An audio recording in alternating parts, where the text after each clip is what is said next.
శ్రీమాత్రే నమ. జై గురు దత్తాత్రేయ నమ. ఈ వీడియోలో మనం ఫిబ్రవరి 1వ తారీఖు నుంచి 15వ తారీఖు మధ్యలో జరగబోయే పక్ష ఫలితాలు కన్యా రాశి వారికి ఏ విధంగా ఉంటాయి అని తెలుసుకునే ప్రయత్నంలో, కన్యా రాశి వారికి మరి కొద్ది రోజులు మాత్రమే 6వ స్థానంలో సంచరిస్తున్నటువంటి శని భగవానుడు, మరి ఎవరైనా ఇంకా కన్యా రాశిలో ఉద్యోగం చేయకుండా ఖాళీగా అయితే ఉన్నవాళ్ళు ఏదో ఒక ఉద్యోగంలో చేరిపోతే అతి తొందరలో మీకు ఒక మంచి ఉద్యోగం లాంటిది వచ్చే అవకాశం ఉన్నది. అంటే సుమారుగా మీరు ఏదో గ్రూప్ 1 ఏదో సివిల్సో లేదా ఇంకొక పెద్ద ఉద్యోగానికి ప్రయత్నం చేస్తూ కాలం వృధా చేస్తూ ఉంటే, ఇప్పుడు మీరు చిన్నదన్నా మరి కనీసం ఏ గ్రూప్ 4 లాంటిది వచ్చినా చిన్న స్థాయిలో ఉద్యోగంలో చేరిపోతే మీరు జీవితంలో స్థిరపడగలరు తప్ప, ఇది ఏప్రిల్ నెల ఎంటర్ అయిందంటే, అంటే ఉగాది స్టార్ట్ అయిందంటే మరి శని భగవానుడు సప్తమ స్థానంలోకి మారడం జరుగుతూ ఉంటుంది. ఇక అప్పుడు మీరు చాలా వరకు ఎంత ప్రయత్నం చేసినా కూడా ఉద్యోగ ప్రయత్నాలు ఫలించే అవకాశాలు తక్కువగా ఉన్నాయి. కాబట్టి సాధ్యమైనంత వరకు ఏమాత్రం మొగమాట పడకుండా మిమ్మల్ని మీరు పోషించుకునే విధంగా, అంటే కనీసం మీరు ఒక హాస్టల్లో బెంగళూరు లాంటి సిటీలో ఉంటే ఎంత ఖర్చు అవుతుందో అంత జీతానికన్నా సరిపోతే తర్వాత మీ యొక్క అభివృద్ధి ప్రారంభం అవడం జరుగుతుంది. ఇది ముఖ్యంగా గమనించుకోవాల్సిన విషయం. ఎందుకంటే ప్రస్తుతం మీ యొక్క జన్మరాశిలో కేతుగ్రహ సంచారం జరుగుతుంది. ఇంచుమించుగా మే 15, 18 తారీఖుల వరకు, మరి సుమారుగా అటు ఇటుగా ఇంకా తెలుసుకోలేదు. కేతుగ్రహ ప్రభావం వల్ల ఏంటంటే మీరు ఏదో ఒక అద్భుతం జరుగుతుంది, మనకేదో ఫలానా దాంట్లో వచ్చేస్తుంటుందని ఊహల్లో ఉంటూ వచ్చిన అవకాశాలను వదులుకోవడం జరుగుతూ ఉంటుంది. కాబట్టి అంటే మీరు తీసుకున్నటువంటి నిర్ణయం ఈ సమయంలో అది కరెక్ట్ అయ్యే అవకాశాలు లేవు. అందుకని పెద్దల యొక్క అభిప్రాయంతో, వాళ్ళ యొక్క సలహా ప్రకారం ఎవరైతే మిమ్మల్ని పెంచి పోషిస్తున్నారో, అది మీ భర్త లేదా మీ భార్య, తండ్రి లేదా తల్లి, వాళ్ళకి బర్డెన్ అవ్వకుండా ముందుగా మిమ్మల్ని మీరు నిలబడే విధంగా ప్రయత్నం చేసుకుంటే మరి ఈ ఛాన్స్ మీకు మార్చి నెలాఖరు వరకు ఉంటుంది. దాని తర్వాత చాలా ఇబ్బందికరంగా ఉండే అవకాశం ఉన్నది. అలాగే మరి శుక్రుడు కూడా ప్రస్తుతం రాహుతో కలిసి సప్తమ స్థాన సంచారం జరుగుతుంది. ఆ ధన భాగ్యాధిపతిగా మరి సప్తమ స్థానంలో శుక్రరాహుల సంచారం జాతకుడు కొత్త పరిచయాల ద్వారా మోసపోయే అవకాశం ఉంది. లేదా మీ కుటుంబంలోని ఒకరు ఏదో ఒక అపవాదులోనో ఏదో ఒక స్కామ్లోనో ఇరుక్కునే అవకాశం ఉంది. అంటే మీ కుటుంబానికి మచ్చ తెచ్చే విధంగా, అపవాదు కలిగే విధంగా ఏదో ఒక సంఘటన మీ కుటుంబంలో జరిగే అవకాశం ఉంది.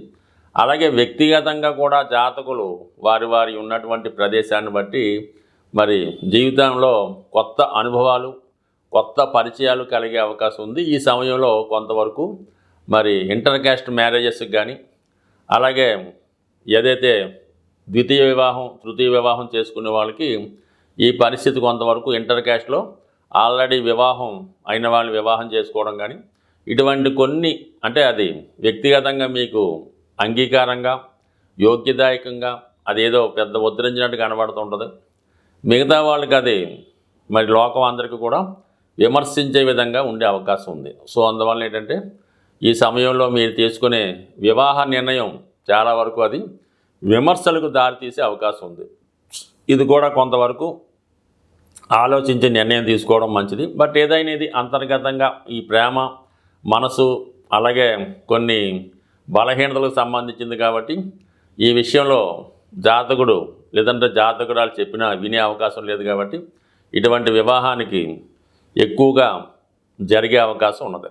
దాని తర్వాత ఏంటంటే ముఖ్యంగా మరి రాష్ట్రాధిపతి బుధుడు వ్యయాధిపతితో కలిసి 5వ స్థాన సంచారం జాతకుడు, ముఖ్యంగా ఇది ఉన్నత విద్యార్థులకి, ఉన్నత స్థాయిలో ఉద్యోగ ప్రయత్నాలు చేస్తున్న వారికి కొంతవరకు ఉద్యోగంలో మార్పులు వచ్చే అవకాశం ఉంది. యాస్టీజ్గా మీరు ఉద్యోగంలో చేరాలని ప్రయత్నం చేస్తే మాత్రం కంపల్సరిగా మీకు ఉద్యోగంలో ఇంప్రూవ్మెంట్ వచ్చే అవకాశం ఉంది. ఉద్యోగంలో చేంజ్ వచ్చే అవకాశం ఉంది.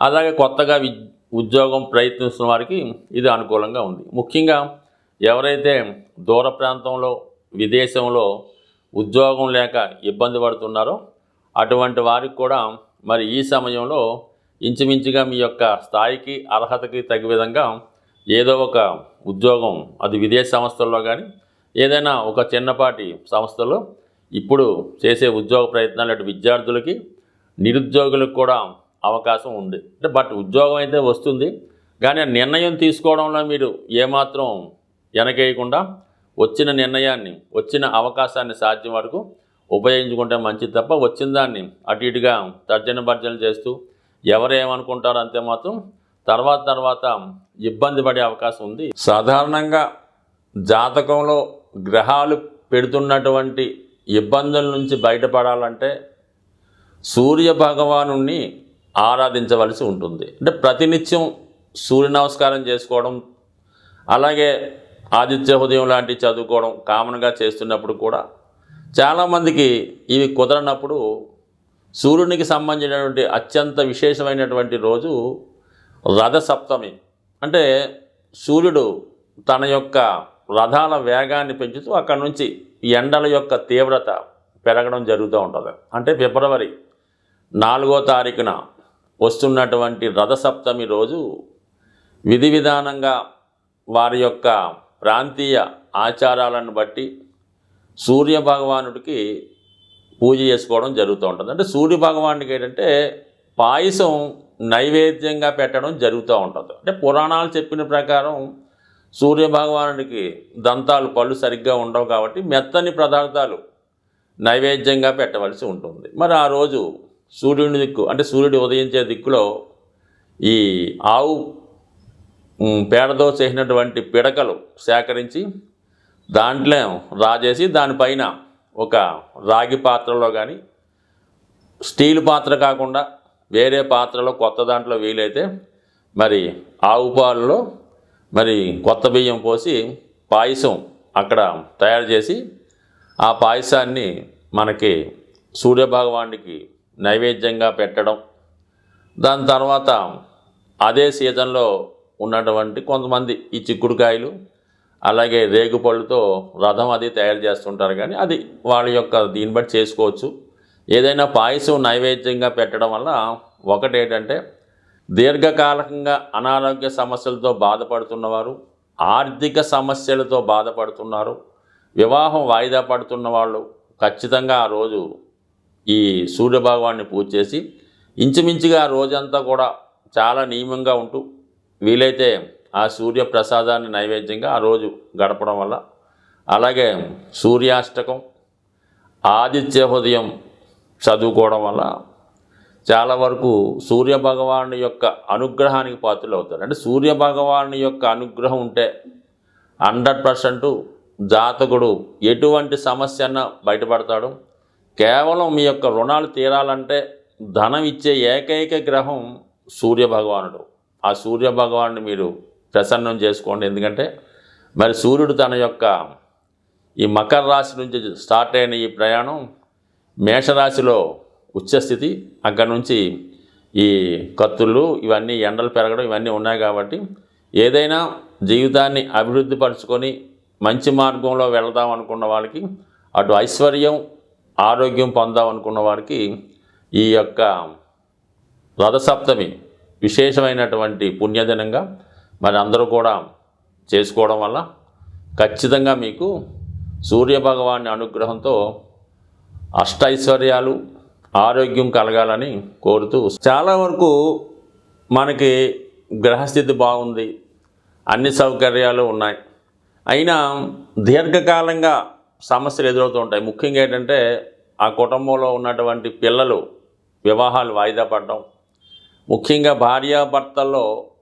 భార్యకి హెల్త్ ప్రాబ్లమ్సు, భర్తకి యజమానికి ఏదైనా బలహీనతలు, అంటే ఏదైనా పేకాట, తాగుడు, వ్యసనం, జోదం లాంటివి ఉండడం జరుగుతూ ఉంటాయి. ఇవి సాధారణంగా ఈ గృహాలు సరిగ్గా వాస్తు లేకపోవడం వల్ల ఇటువంటి సమస్యలు ఎదురవడం జరుగుతూ ఉంటుంది. అంటే ఒక కుటుంబంలో భార్యాభర్తల మధ్య తండ్రికి కొడుకులకి మధ్య విభేదాలకి వాస్తు కారణం అవుతూ ఉంటుంది.